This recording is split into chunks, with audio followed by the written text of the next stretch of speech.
नमो भगवते वासुदेवाय। आप सभी पर भगवान श्री कृष्ण और भगवान श्री विष्णु की कृपा सदा बनी रहे।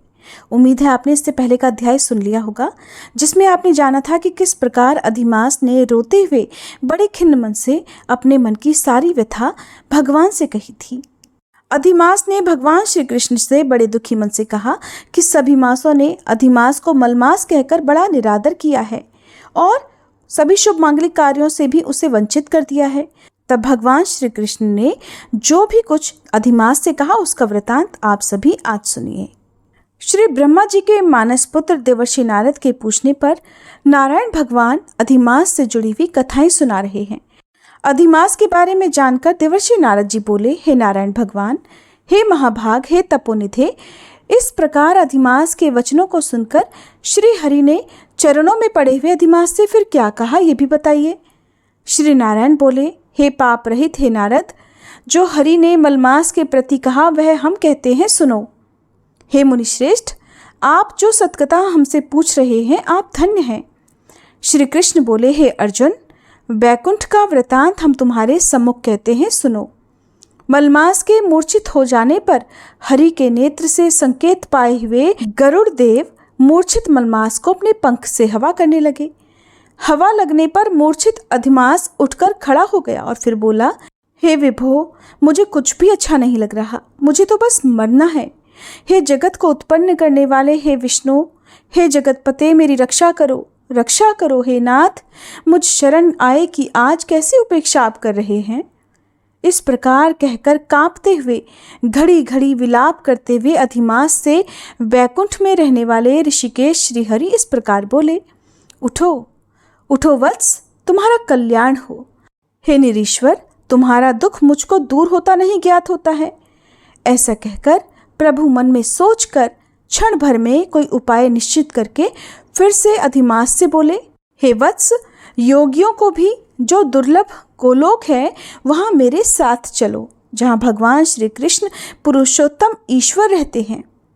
गोपियों के समुदाय के मध्य में स्थित दो भुजा वाले, मुरली को धारण किए हुए, नवीन मेघों के समान श्याम, लाल कमल के समान नेत्र वाले, शरद पूर्णिमा के चंद्रमा के समान अति सुंदर मुख वाले, करोड़ों कामदेव के लावण्य की मनोहर लीला के धाम, पीताम्बर धारण किए हुए, माला पहने, वनमाला से विभूषित, उत्तम रत्नाभरण धारण किए हुए, प्रेम के भूषण, भक्तों के ऊपर दया करने वाले, चंदन चर्चित सर्वांग, कस्तूरी और केसर से युक्त, वक्ष स्थल में श्रीवत्स चिन्ह से सुशोभित, कौस्तुक मणि से विभूषित, श्रेष्ठ से श्रेष्ठ रत्नों के सार से रचित किरीट वाले, कुंडलों से प्रकाशमान, रत्नोल के सिंहासन पर विराजमान पार्षदों से घिरे हुए जो हैं वही पुराण पुरुषोत्तम परब्रह्म हैं।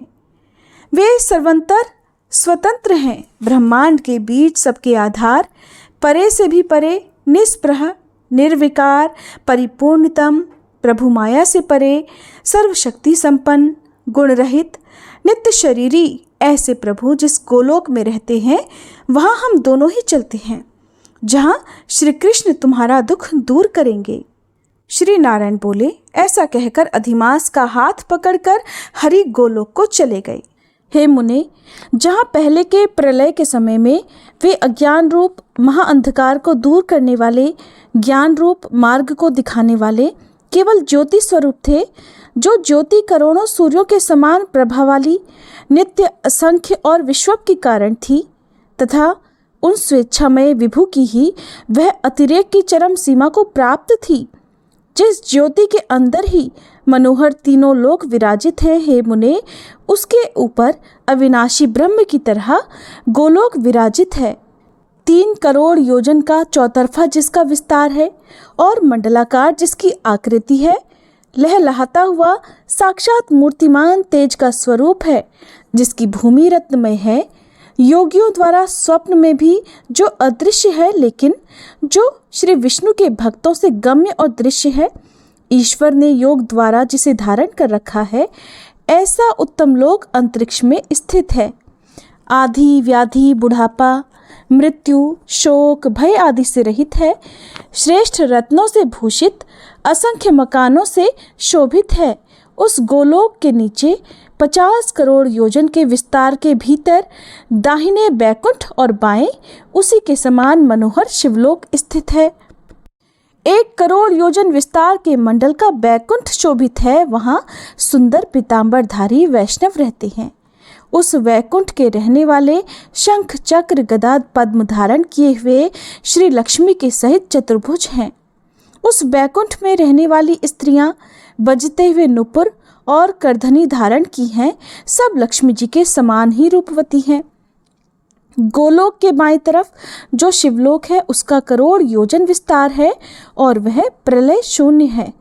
सृष्टि में पार्षदों से युक्त रहता है। बड़े भाग्यवान शंकर के गण जहाँ निवास करते हैं। शिवलोक में रहने वाले सभी लोग सर्वांग भस्म धारण किए नाग का यज्ञोपवीत पहने रहते हैं। अर्धचंद्र जिनके मस्तक में शोभित है, त्रिशूल और पट्टिशधारी सब गंगा को धारण किए वीर हैं और सबके सब शंकर जी के समान जयशाली हैं।